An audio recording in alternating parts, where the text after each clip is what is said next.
Hello, everyone.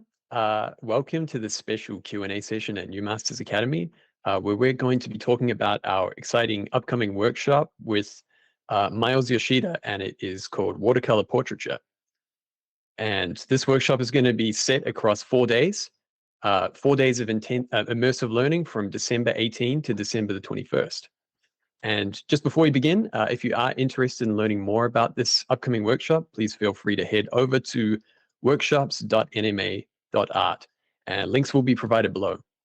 And until November the 27th, we actually have a special pre-sale offer with 15% off. So hello, Miles. I have a bunch of questions for you, but before we begin, I'd just like to firstly ask how you're doing today, and maybe if you wanted to give a short introduction about yourself for those of us who may not know who you are yet. Hi, thank you, Peter, for hosting this. Again, Miles, I've been teaching with New Masters Academy for, gosh, I guess a few years now. Worked a lot with Peter doing workshop courses that are usually around 8 weeks, something like that. And also came out to California a few years ago to film an ink workshop for a week. That went really well. So it's a great institution, a lot of great artists and instruction coming out of New Masters, and I'm very pleased to be a part of it. I also teach at the university here in Long Beach, at Cal State University, Long Beach, and sometimes at Santa Monica College. I'm not teaching this term, but I've taught there as well. I've only been doing it for a few years. When I was younger, art instruction wasn't something that was on my radar, really. I really just wanted to, I don't even know what I wanted to do. I just wanted to make art and not think about money or think about anything else. But going on this pivoting towards more art instruction has been really wonderful. I feel like it's really helped open my eyes and reminded me how much I enjoy being in a community of other like-minded artists and things like that. So it's been a real joy. But prior to teaching, I went to University of California, Santa Cruz for my undergrad and focused a lot in printmaking. So that's actually where I got my real love of art, was taking a stone lithography course. So highly recommend printmaking to anybody. It's a lot of fun. And then I went to grad school in New York at the New York Academy of Art to get my MFA in sculpture. And then I just worked for a few artists, in professional studios after that, before realizing that making someone else's artwork wasn't my cup of tea. And so, yeah, I've just, during that whole time, tried to maintain my own studio practice as best I can, with ebbs and flows of productivity. But I think I just really enjoy more, I guess, quote, traditional representational artwork. I just like looking at things, and I like analyzing things, and I enjoy making things. So I love carpentry, I love painting, I like sculpting, printmaking. Drawing is the foundation of all this, so I love drawing. And yeah, so it's kind of, I'm the sort of person, I don't really have like a mission for my work, or if you were to put it in a museum, God forbid, I wouldn't know how to describe me. Like, there's no real thesis, I guess, to my work. I'm a very selfish artist. I just make things that are interesting to me. So I know that maybe that's leaves that question wanting, but that's kind of the plain truth of it. So No, that's great. Yeah, appreciate the introduction. And I think you're a really interesting artist because you have taken so many different avenues, like ink work, very intricate kind of drawing. You're always very drawing focused, but you also do sculpture. And then that's interesting that this is a watercolor workshop, because yeah. I always think about you as an extremely precise artist, and watercolor, I think to a lot of people, it might appear to be a very kind of loose, expressive kind of medium, which is really interesting that we're kind of crossing those two different worlds because of you as an instructor. So I guess that kind of segues us into, like, what is this workshop, watercolor portraiture? Like, what is the overarching goal of this workshop? Well, I guess from an instruction point of view, the overall arching goal is to introduce people to the craft of watercolor portraiture. I feel like I have some insights to offer on that topic, but also we just want people to join the class, do the immersive workshop, and come away with it with a real piece of work that's finished. I don't want it to be something where you just kind of come and play around and you're left with more questions. And I mean, that's a good thing, to be left with more questions than answers, but we really just want people to come away with a finished piece that they can be proud of. That can be a portfolio piece. That could be something that you hang up on your own wall, something that you give to a loved one. Yeah, so it's like a very, very simple. We just want people to learn a lot and to have a finished product that they're very proud of, and hopefully inspire you to continue on that journey of exploring watercolor. And like Peter was saying, it can be a very expressive, sort of hard to control medium, but there's also techniques that can be implemented to exact some restraint on that material because it wants to do its own thing. So in the course, we'll talk a lot about that too, on how to stay organized with watercolor. Because at least from what I've seen, like there's two main schools of thought in watercolor. One is very much understanding the nature of the medium and kind of guiding it, not trying to control it so much, but knowing how to guide it so that it does its thing and it does it beautifully. So there's a lot of great watercolors out there that do that. And then there are other watercolors that try to stay very organized about their image. Like there's a lot of landscape watercolors out there that I see on Instagram, for instance, that use a lot of liquid resist and things like that, and they're very, very strict about their process to keep things clean and that kind of stuff. Yeah, so I guess we'll be talking I think I'm like rambling, but we'll be talking about both those philosophies. I think for this course.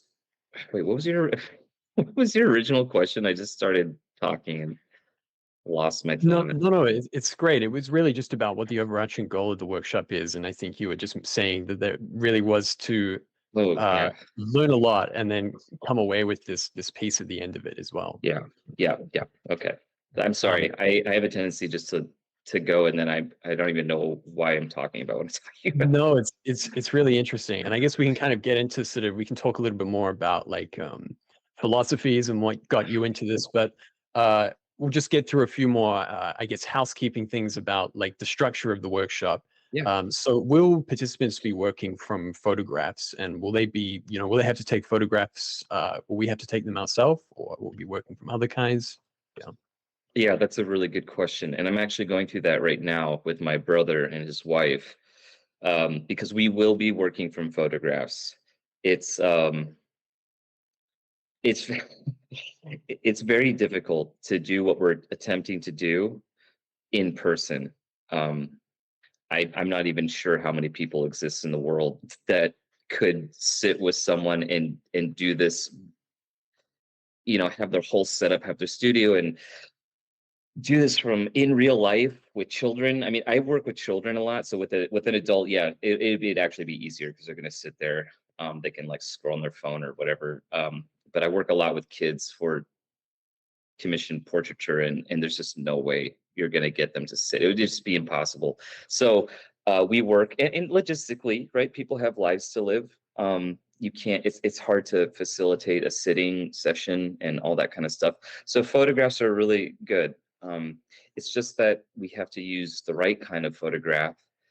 So we want to make sure that we're stepping into this process with all the advantages that we can gain. And those come from very good photographs. So with my sister-in-law, for instance, she sent me a ton of photos of my nephews. And I'm trying to coach her about it because there's a difference between what makes an elegant source for a portrait and just a picture that we love of our children or something, or our brother or sister, mother, father, whoever. And it's kind of you have to almost detach yourself a little bit from that subject so that you can look to the photograph and see if it's going to be useful to us. So in working from photographs, we look for a few things, right? We look for minimal distortion. The lens of a camera will always create some kind of distortion. So it's best to take photos that mitigate this problem. And a trick to doing that is to back away from something as you're photographing it. It kind of levels everything out. The bending of light through the lens isn't as dramatic. As we all know, when we take a selfie by accident, our chin looks like a slug and our nose is, our jaw's huge or something, or if you're leaning forward, your forehead gets all big. So we'll talk in the course about strategies for finding good photography. And that'll be, I think, a small but very, very, very important part, because the ramifications of that, of understanding source material, that can bleed into a lot of other avenues for other projects in the future, because I know that a lot of people rely heavily on photography. I think in principle, I'm just going to ramble for another second, that I Sure. am a true I'm a true believer in working from life. That's the way I was, working for so long, through my schooling, and then through grad school. It was always drawing and sculpting from direct observation. So I don't mean for this course to take away from people's desire to want to get out in the world and work from direct observation, just for the class, for us to all be on the same page. um, Photography will be best. Yeah. Got it. Yeah, makes sense to me. So how will this workshop guide participants from foundational elements to more advanced techniques in watercolor portraiture? um, I think we're gonna try to, as we've been discussing it in pre-production, thinking about the course, I guess we want it to be really straightforward and really simple. And we want to start with talking about, like I said, just to backtrack a second, start with like understanding our source material, understand what makes a good initial draft drawing using that source material, how to get from an initial draft to a finished product. And then in this course, since I'm in leading it, I'm just going to basically walk the class through the way that I do my commissioned portraiture. It's a process that is repeatable, and that is, there's like no frills about it. It's very straightforward, and I'm a very practical person with my artwork. So um, it goes from a drawing to a transfer of that drawing, and then a second transfer onto watercolor paper, and then through the process of how to paint in such a way with watercolor where it's less about happy accidents, because you can't teach happy accidents. That comes from pure experience. I don't care who you are out in the world. If someone tells you they can teach you like how to anticipate happy accidents in watercolor, then they're a grifter. It's not real. So what we're going to do is kind of like, I look at Norman Rockwell kind of as an inspiration. It didn't dawn on me till maybe the third portrait commission that I'd done, and maybe because it's children, I don't know. But I was like, oh, I have like a kind of a Norman Rockwell sort of aesthetic going on here. And it dawned on me that I think that comes from the fact that he had an illustration background, in that the way that I would do my portraits was more, like I said, it's more just pure representation. And so an illustration approach is a very practical one to take. So we'll go through steps on how to start the painting, working in a kind of general vein, working towards specificity of the subject, right? So we'll talk about materials, about brushes, about all the techniques that go into, like, just kind of the the stuff like about water and washing your brushes and mixing and palette choice and stuff like that. So all that other stuff that is involved in watercolor will be baked into the course too. So we will walk students through every single aspect of this, and we won't leave anything out. Um, So that way, again, it's stuff that people can go ahead after the course is over. They can go into their studio and do it all over again without us being there to guide you through it. So, yeah. Fantastic. I actually see there are a couple of questions here on YouTube in the comments. I think some relevant questions.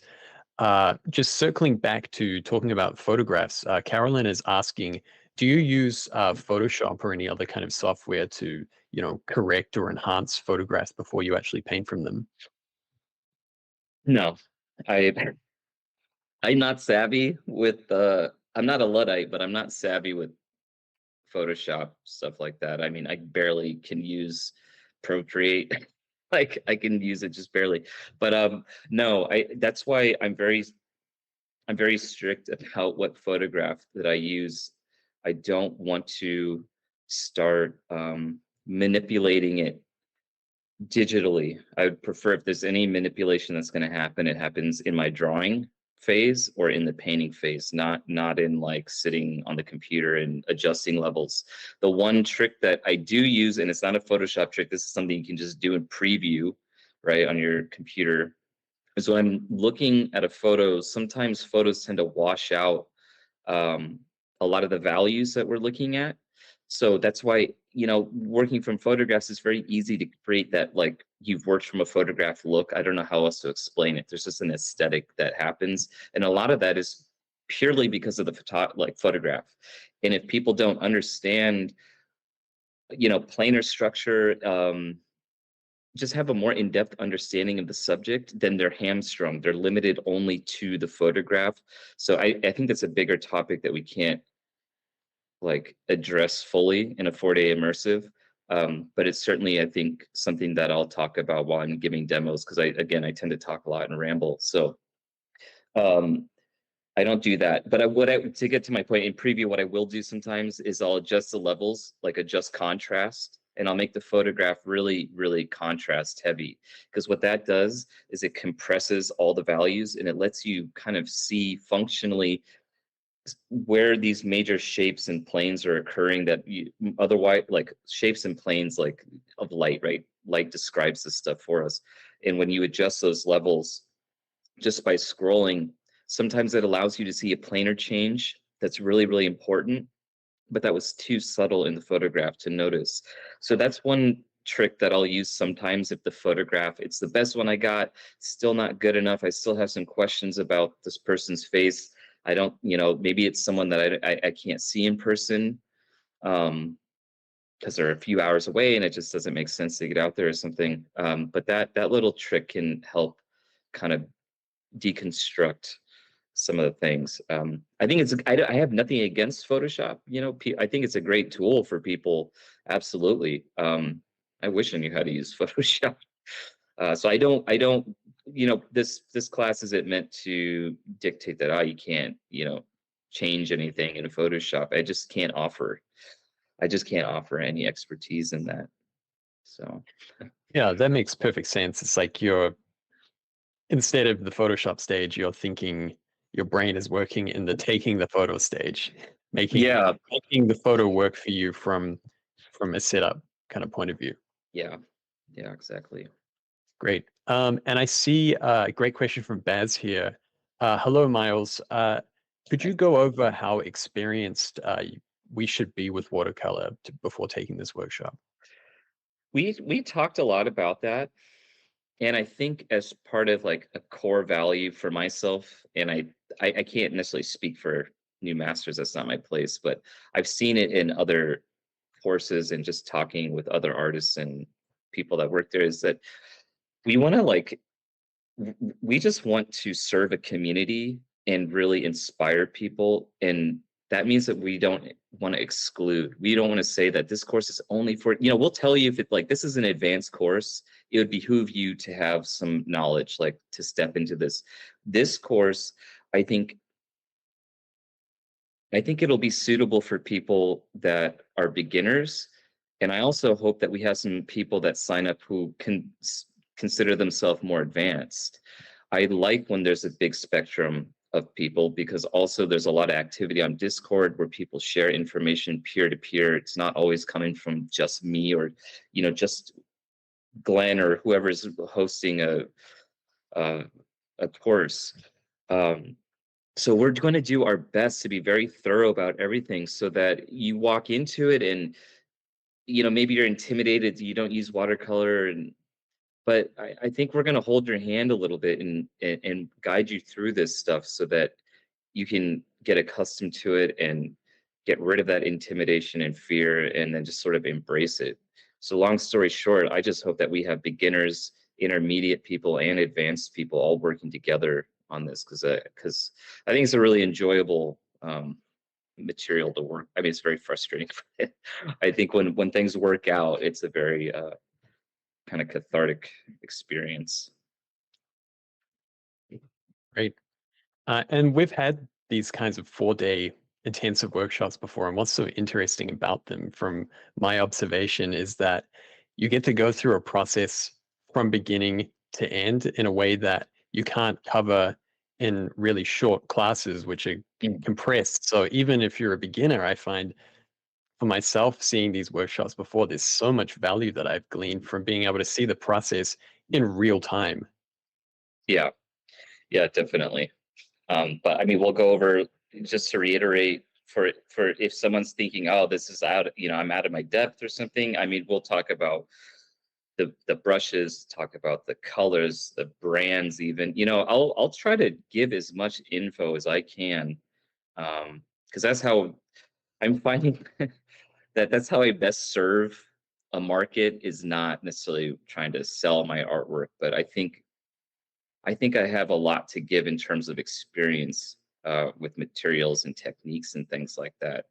And I'm hoping that even if you think you're advanced, for instance, that I can impart some knowledge on you. And I do this too. I sleuth around on the internet all the time, looking for other people's videos, looking for how they approach similar projects, because you're always, once you rest on your laurels too much, then it's like game over. You're not learning anything new anymore. So So in this workshop, can attendees directly interact with you during these live demos? I thought I think that's like a big difference. From previous courses that we've done, Peter has always kind of acted as my mediator between students and myself, which I enjoy, but it's because I like talking to Peter, but it's also, there's a disconnect. But in this course, I think there's a direct line of communication, so that there's more a conversational element that can occur, that just kind of has a more accessible pacing, right? You can ask a question, I can answer it, boom, just like that. There's no filtering out, okay, we're going to use this question, it's going to go to Discord, Peter's going to send me the question and then I'll send an answer back, sort of thing. I'm hoping that it'll be also more enjoyable for me too, honestly, because I like being able to directly just interact with someone if they have a question or a comment or something like that. Yeah, absolutely.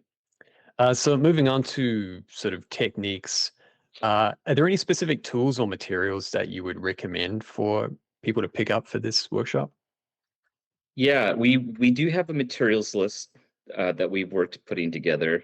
And it's pretty comprehensive. Like I said, it'll contain every single thing that you'll need for this project. But if you're, in advance of it, if you're thinking about signing up, and you want to get ahead of the game a little bit, I think a good mixing palette. I mean, we could just briefly talk about brands of watercolors. Student grade brands are cheap and they are functional and they will be useful. We can use those for this class. The major difference between student grade and professional grade pigments is not actually just the bill, right? You can take a good wine and a quote bad wine and do a blind taste test, and most people are going to fail it. With pigments, not the case. You get what you pay for. So you can go out and buy pigments. Like I said, if you want to buy the nice stuff, it's because it's light fast. It won't fade. The colors are very, very saturated and vibrant, and they don't fade. So if you want to get ahead, you can go buy some student grade pigments like as a set to mess around with them. It's not going to cost you an arm and a leg. You can get a few synthetic brushes if you wanted, and a few loose sheets of watercolor paper. That way you don't have to like extend yourself, because art supplies aren't cheap, and I know that. So I also want to make sure that an advantage of this course is that you wind up with materials that you can use over and over again. It's not like you're just buying it and bam, that's it. You're done with the course. You're done with the material. You can continue to use this stuff. That would be my only. I think that's what you do. Just buy some paper, buy a couple cheap synthetic brushes, and buy some artist grade pigment, and then mess around with it. Just get a sense of, how it feels. Beyond that, I don't know what else you could really buy. But you want to make sure, though, that you have a space that feels good to work in. So instead of getting like thinking about materials first, I would actually suggest finding a spot. We don't all have a studio. I mean, I work in my garage. It's like boiling hot or freezing cold. I have to work out there. But find a place where you're comfortable, that has good light, that you can work without distraction. Like this thing will knock stuff over, so I can't have art materials around him. So that's probably more useful in a way, is to make sure in advance of the course that you right away can get into a spot, be in your zone, be really comfortable, and be ready to like just get into the project. So that would be my suggestion. Great. So let's see. Can you share some process maybe for choosing color palettes for watercolor portraits? That process is really kind of organic for me. They're, like I said, they're kind of like, I mean, it's a spectrum. It's not binary. It's not like one or the other. But I've definitely noticed like some watercolors, they will have swatches for every color they can imagine, every color that they bought, every color that they've mixed. It exists on a swatch, because there is kind of a lot, I think, to understand about pigments. And then there's some artists that it's like they have their palette or their colors that they use, and it's just kind of like an exploratory sort of experience to find their colors, things like that. For me, I think I can't ignore the fact that I have a history of painting, so I think I have a baseline understanding of colors that work together, of colors that I've grown accustomed to, colors that I think solve certain problems. But really, like, I don't have swatches. I don't have a journal of this stuff. It's all like up there. And sometimes it's frustrating because I struggle. Sometimes I'll have to do a painting 2 or 3 times before I get the colors right.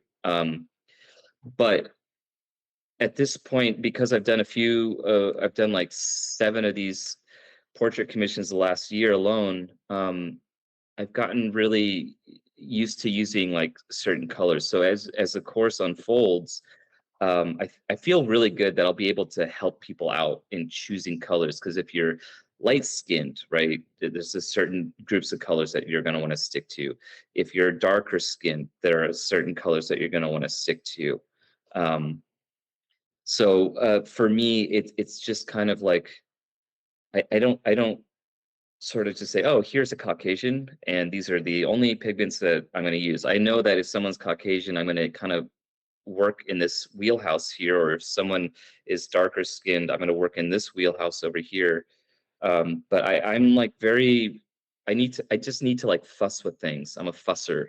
I don't have everything like pre-planned right away all the time. For the course though, of obviously I'm going to try my best to be way more organized so that it's not like watching me flounder or something like that. We're gonna make sure that we give really good advice about moving forward. Like, I will say this, since we're on the topic, that one thing that really irks me when I see people doing it in portraiture is using too much black. People always do it. It's like, a disconnect or something. If people just learn to use more like burnt sienna and deep reds and dark blues, their work is much better. So we'll talk a lot about, I won't call it color theory because I don't claim to be a color theorist, but we'll talk in the class a lot about, what's a good alternative to black, for instance. Use a bunch of red and blue mixed together and get a nice dark rich plum black color instead. It just like works way better. So we'll talk a lot about that. And there are some other things like granulation, right? In pigments, some pigments tend to leave little like granules behind so that it's not just an even wash. There's a little bit of texture in there.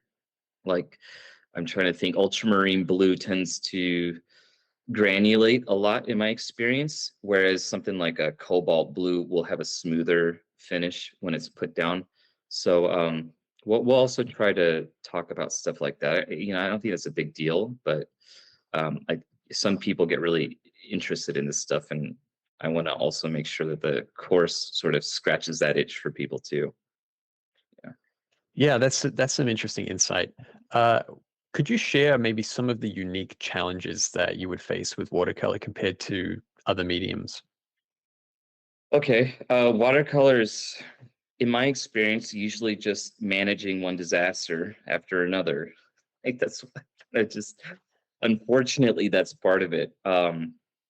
Is managing failure is I think Sargent called it, was it making the most of an emergency? it's okay. Well, there, good, exactly. So anyone who's done it a lot then knows the frustration that watercolor has, which is exactly why I think I really take pride when a piece comes out well, because it's almost like a performance, right? It's almost like a musician on stage. They're not in the studio. They can't edit a track. They can't cut things. They can't bump things up or manipulate. It all has to happen kind of like live, right? And there's no fussing around with it. In watercolor, it's the same. Everything just kind of has to happen in a flow. You can't erase it. You can't like go back over it without what has been done affecting what you will do in the future. It's all there. The documentation of all your decisions is there in the piece. So I actually really enjoy that because I enjoy working with ink.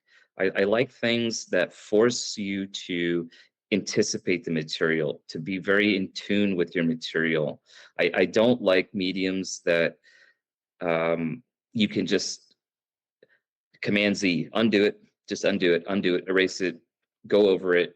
I think there's a disconnect of just like a mindless sort of trial and error that I can't subscribe to and that I don't think is very teachable. Yeah, so watercolor, I think it's just a beautiful thing because it's incredibly frustrating, but I think that's why it becomes also incredibly rewarding to use as well. And again, I just rambled and forgot what the prompt was. I'm sorry. No, it was really just, I think you explained that well, like the challenges that you do face with watercolor. Oh, And you kind of so do you framed want that as specific ways. challenges? No, I think that kind of gets the general idea. But there are things with watercolor like the consistency of pigment to water, and sometimes you can make corrections and sometimes you can't make corrections. Is there anything you could maybe talk about that? Oh yeah. Okay. Thank you. Thank you. Yeah. That's okay. So I'll say that's why in the course, the approach that I'm taking with leading this course is trying to organize the process so that we avoid some of that kind of stuff. But the major challenge is really the biggest challenge is a mistake, what to do with the mistake, because once it's there, it's there. So I mean, that's, I think, just inherent in that material. That's just the biggest challenge to deal with, is how do you just live with a mistake, or how do you prevent one? So I'll talk a lot about that, because when you're doing portraiture, in my opinion, most people don't want to see a big blotch on little Timmy's eyeball, right? They want to see little Timmy and it to be beautiful and it to hang on their wall, and it's their, this person's son or daughter or whatever. So it's like there's a twofold issue, because not only is watercolor very temperamental in how it behaves, but in portraiture, we're trying to capture, like, with some veracity, the truthfulness of who we're looking at. You know, Peter is Peter. I can't paint Peter like I paint, myself or something like that. It has to have his jaw and his nose and his eyes and eyebrows. So um, there's a lot of challenges inherent also in portraiture of exactitude, and I guess just like knowing what features are more important than others, things like that. So I guess it would be too long to talk about that, all of that now. But again, I think just organically through the course that we'll talk a lot about that stuff, because some of it's philosophy in terms of just an approach, right? And then some of it I think is more objectively just true about like keeping a clean workspace, or like, you know, how you handle your materials to reduce the chance of spillage, or think, some of this stuff sounds really elementary, and it's funny hearing myself talk about it, but it doesn't become elementary once you destroy a piece that you've already sold for a few $1,000s and you spent 80 hours on or something like that, and it's just a nightmare. So even some of the stuff that we'll talk about, just about keeping a clean workspace, just about how keeping your colors rich and clean and things like this that seem fundamental, I think they'll still be worth addressing, because it all plays into this issue that Peter's, this question of like, what are the challenges that we face? So Yeah, and I think you've been alluding to that this whole time. But are there any common pitfalls that you see students encountering frequently with watercolor portraiture? yeah, well, one is not really understanding, like, there's a little dance that has to happen with watercolor in terms of paper saturation, right? So there's like little sweet spots for how much water that we're going to use, how much pigment we're going to use with that water, how long are we going to let the water sit in the paper before we attack it with some pigment, things like that. There's a real kind of like again, it's just like, I'm not a golfer, but I know the sound of like a golf ball when it's hit well. You don't even have to hit it hard. There's just this perfect little sweet spot. So that's like I think that's one of the biggest pitfalls, is that people, they don't mindfully kind of consider that understanding that water is the vehicle that drives the pigment. So you have to know a lot about how water behaves on your paper, just as much as you got to know about how the pigment behaves. So that's one big pitfall that I see. People wind up abusing their paper a lot. In my experience, great watercolor is great because it's fresh.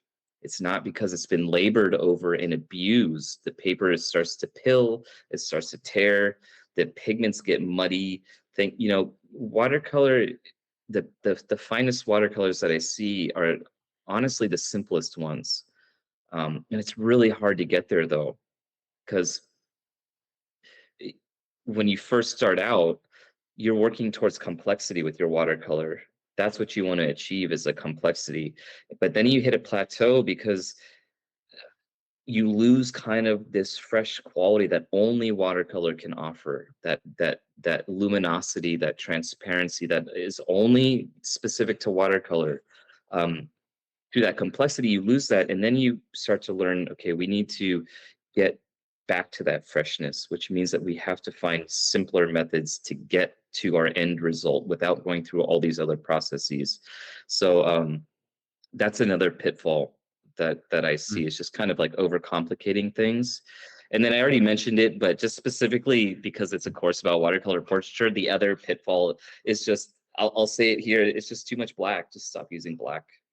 Don't put black in a nostril. Don't put black inside a mouth. The only place you use black is a pupil. The rest of it, you use reds for inside the nose, for inside the mouth. Once someone like understands that watercolor portraiture, it's like it levels up it immediately. So there are also some simple things that we can just, like, even going down a rubric. Am I doing this? Yes. Well, then you just check that off and change it, and your work will get better. I deal with that with my figure drawing students at university, because I have some laws of figure drawing that I give them. And I'm like, I don't have to be there, because if you can just look at your piece objectively and say, am I violating any of these laws? Then you just know something's wrong, right? I mean, obviously you grow from there and you can violate all of them or whatever, but in the beginning, it's good to yeah, have some core principles at work. Yeah, it makes You total know, sense. and one more thing is Yeah, go ahead. people working from bad photographs. I see it all the time, all the time. Like that's I think that's what happens when you use it as a crutch from the very get-go. Like I said, I have a very long history of working purely from imagination or from direct observation, and that's why I think like my work was able to kind of have a steady uphill trajectory for just quote like just getting a little bit craftier about things. Because when I look at artists who their whole life all they've worked is from photographs, I can see right away. I'm just like the work just doesn't look good, and the pitfall is that people don't understand like what makes a good photograph. You know, the lighting is poor, like I said, distortion is bad, gesture is bad.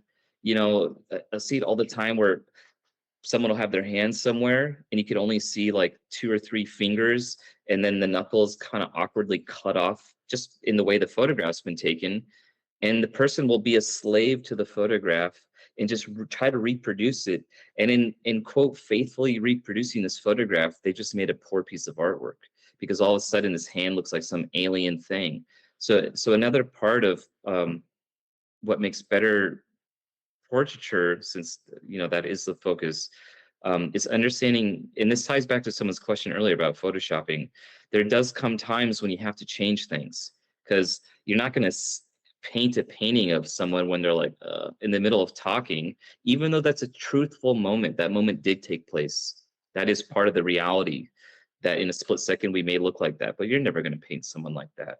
So that just ties into, I think, another issue that I see with a lot of people is just not really curating their source material with enough, you know, just not like knowing what to choose, what to omit, things like that.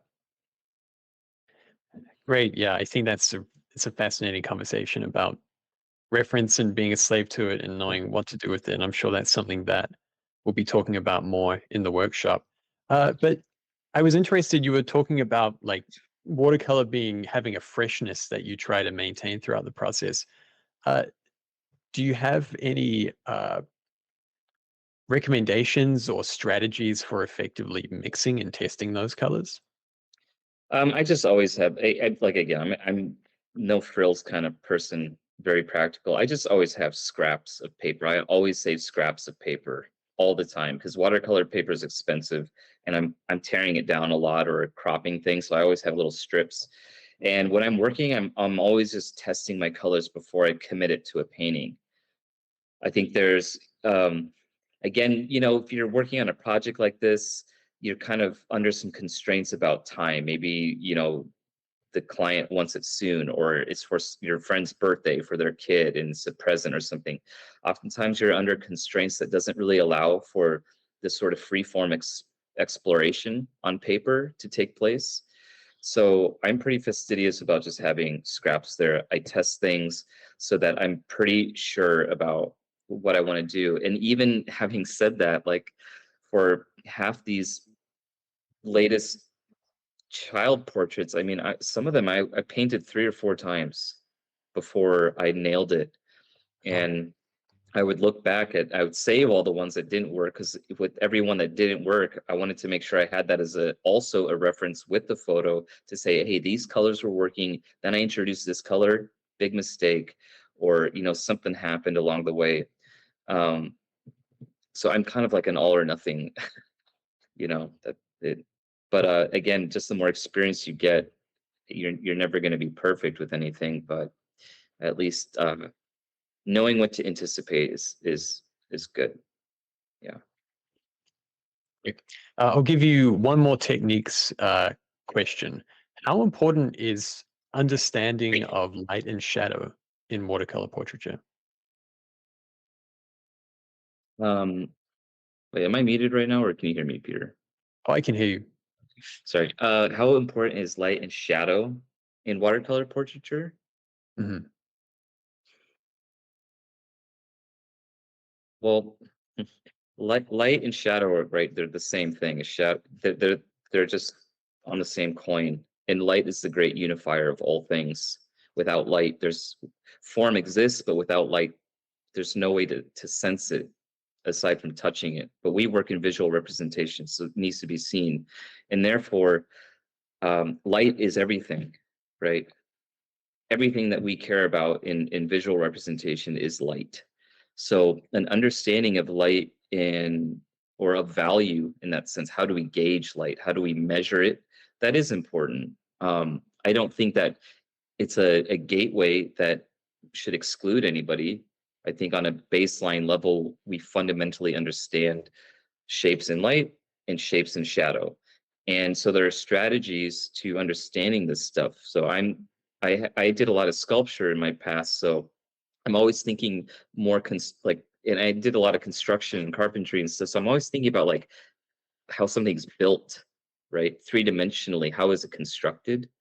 But I also there, so that's one way to think about light, right? It is a planar understanding. But there's also a lot of painters out there that aren't too concerned with how this thing is made, but thinking about just shape and pattern. So I think a union of the two things will really help us understand value, light and shade. And it's just kind of like fundamentally like hooked in with the process of doing a portrait, because you want to get those shapes of light and those shapes of shadow, as we're putting it.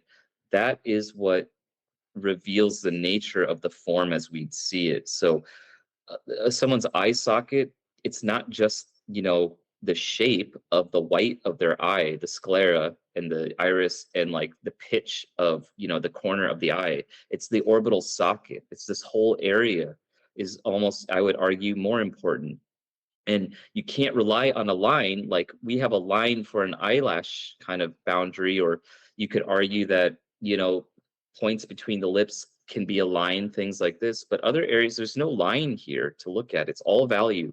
So um, that's something that in watercolor, yeah, you have to think a lot about making these subtle shifts in value. And that's also something that, again, this idea of like letting go of like black, of thinking monochromatically. When you're thinking with a full palette, you got to think more in terms of like temperature and the color itself, because shifting a value won't always just rely on saying, I'm going to make this red darker, I'm going to add black to it or something. It's also about shifting kind of the nature of that red, cooling it down perhaps, or warming it up. So there are also certain little strategies on how to gauge value, and then how to represent it in watercolor, you know. And certainly with watercolor, I mean, I'd be remiss not to talk about this, but it is purely additive, right? So to preserve, to have a white is to preserve your paper. That is just uh, inescapable. There are techniques to do that.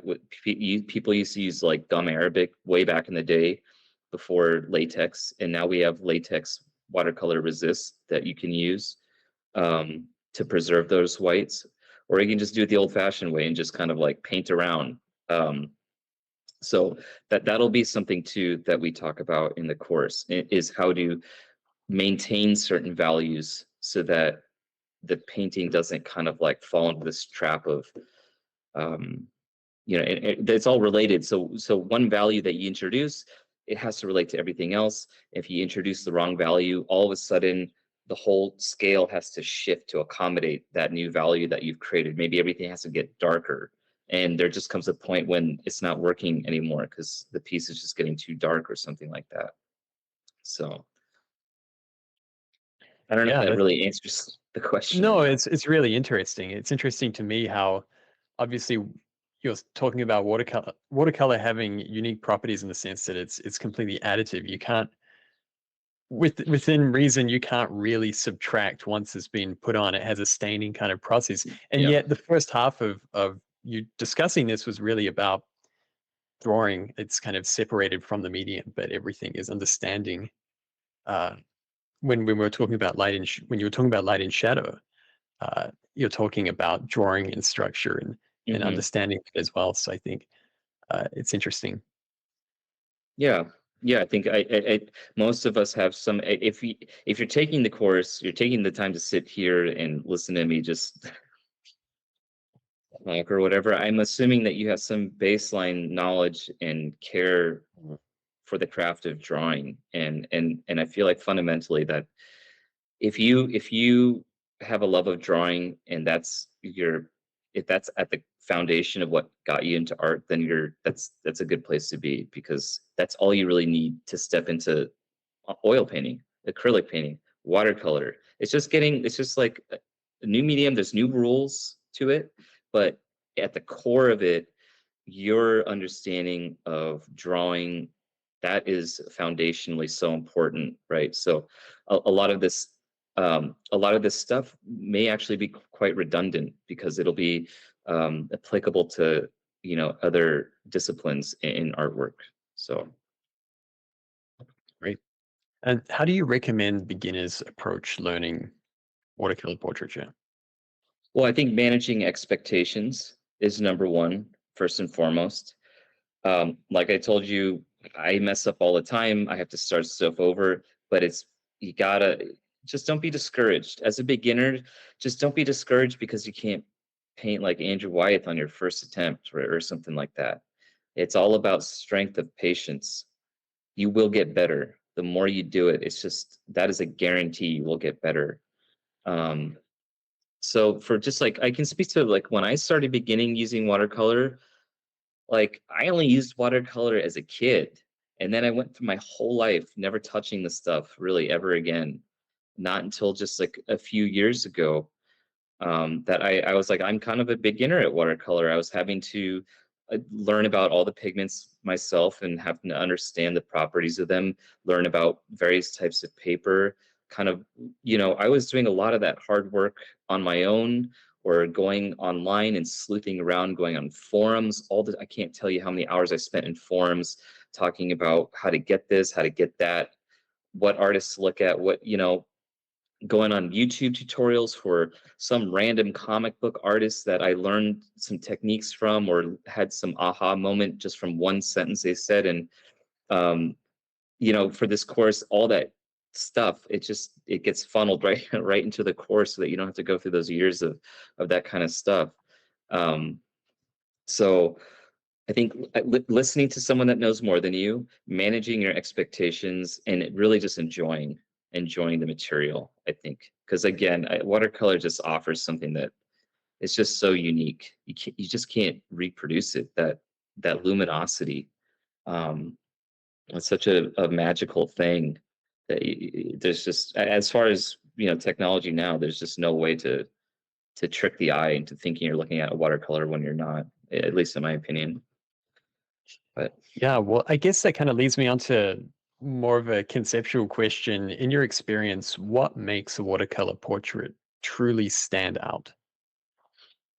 I think that because it's like someone had to make it, someone had to sit there and slave over it, and and and like think about everything, and just kind of considers. I think there's just something really beautiful about like a genuine article, a one-off, real object piece of artwork, something that's not rendered in the digital sphere and printed, and all these various mechanics separating you from the end product.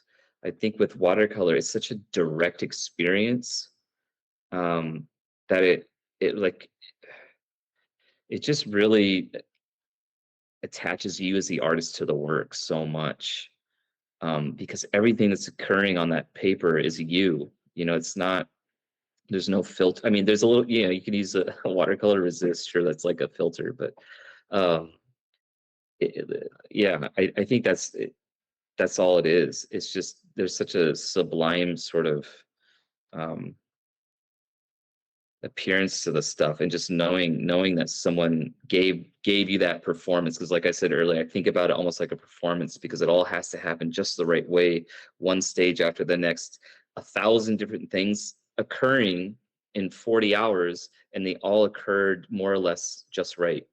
And I think there's something very, very special about that.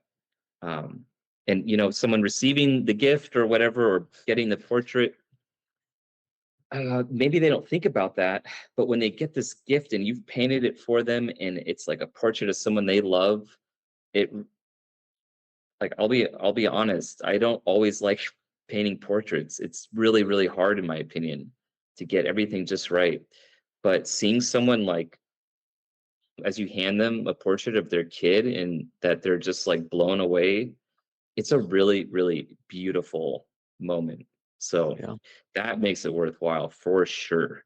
You know, you can have an iPhone with 10,000 photos of look at my kid or look at my wife or husband. How beautiful are they? Swipe, swipe, swipe. It won't hold a candle to how someone will look at a painting. It just means so much to us, you know? Yeah, that's wonderful. So for students coming in, they're thinking about signing up. Could you share some insights into how you plan to critique student work? Well, I critique really straightforward. I critique in ways that I think help. I've heard from my mom telling me the days when she was in art school many years ago that she had instructors that were very brutal about their critiques. And you know, being an art instructor, I think there's a to be really honest, there's like I think there's a part of people that wants to just sort of like crit someone's work so that it feels like them as an instructor are useful because they're saying something. But that's not how I am. I won't say anything unless I think it needs to be said about the piece. So when I critique, it's always about something informative, or constructive, of like, this needs to get better. And it's not attached to anything personal. It's not about like a game of who's better than who knows more than who, or what can one say about someone's piece so that they sound smart or something. When I give critiques, the only thing I'm concerned about is, will this help this artist achieve what they want to achieve? So I'm very technical about critiques. I'm less conceptual, um, in terms of like, well, you know, what does this piece mean to the universe? To like, how is this an innovative form or some? You know, I care less about that because that's for the artist to discover for themselves. I best serve my community by giving them information that makes them a better draftsman or painter or printmaker or whatever, sculptor. So Yeah, that's great. So I think we're just approaching the end here, wrapping up. I just want to throw a couple more questions. If people yeah. are on the fence about signing up, they want to get started. Do you have any recommendations for brands of watercolor to pick up? Do you have any recommendations for approaching building your own setup in your workspace to get Okay. ready? Well, let's start with Workspace. Make sure you have a flat surface. We're dealing with watercolor, it's water, it's gravity. So always a flat surface. Slightly tilted, slightly angled is okay because we're not going to be dumping a lot of material. Like, we're not going to be splashing around a lot of paper. But I would say, if I always work on a flat drafting table for watercolor. So a flat surface that's big enough so you can get both elbows on it is really important. You also want a secondary table that's low, sitting next to you, that you can have pigments, other brushes, water, all that stuff away from the workspace. With watercolor, it is paramount that the surface is clean and devoid of anything that can mark it up. So flat surface is your painting space, and then you have other flat surfaces around you for all the other materials. You need to have good lighting because you're going to be hunched over this thing a lot, and colors will look different in different lights. So make sure you have some good, like my LED lights that I have three. You don't need three, but I have three drafting table lights, that are like 1,800 lumens. One's like 2,500 lumens or something like that, and they all they have warm and cool light, or you can like mix it to make natural light. So natural light is good. That's what we want. Um, Also access to, because there's going to be a component of stretching the watercolor paper, which I know will be a novel experience for some, maybe not others. but you also want a large workspace that can basically accommodate your support and your paper, and that can get a little bit wet. So make sure you have a surface that won't be damaged by water that you can work on. Number two, about brands. If we want to talk about brands, if you want to save money, just stick to student grade. Doesn't matter what brand it is; they'll all be basically the same. Winsor & Newton is a very reliable brand. For instance, they're like a go-to for a lot of art stores. Will carry tons of Winsor & Newton products. So what I've noticed from artists is that they tend to stick with the brand because they know what to expect from the formula that's being used. Because a cadmium red from one brand is going to be a little bit different than a cadmium red from another. I always buy Schminky. I like spelling it. This is a funny word, but their It's pigments are awesome. SCH. Yeah, right. It's like SCHMINCKE or something. But their pigments are just beautiful. So I bought their 18 color full pan set. Full pan, it just means like it's a dry watercolor that comes in a little pan, and there's 18 of them, and then they have half pans that are like that big. So I don't use tube watercolor. I use like dry, watercolor. That gets really expensive. I think that brand is like that set was like over $250 or something. Is So that if you something don't we have, need to be concerned about? huh? Pans versus tube watercolors? Say that again, Peter.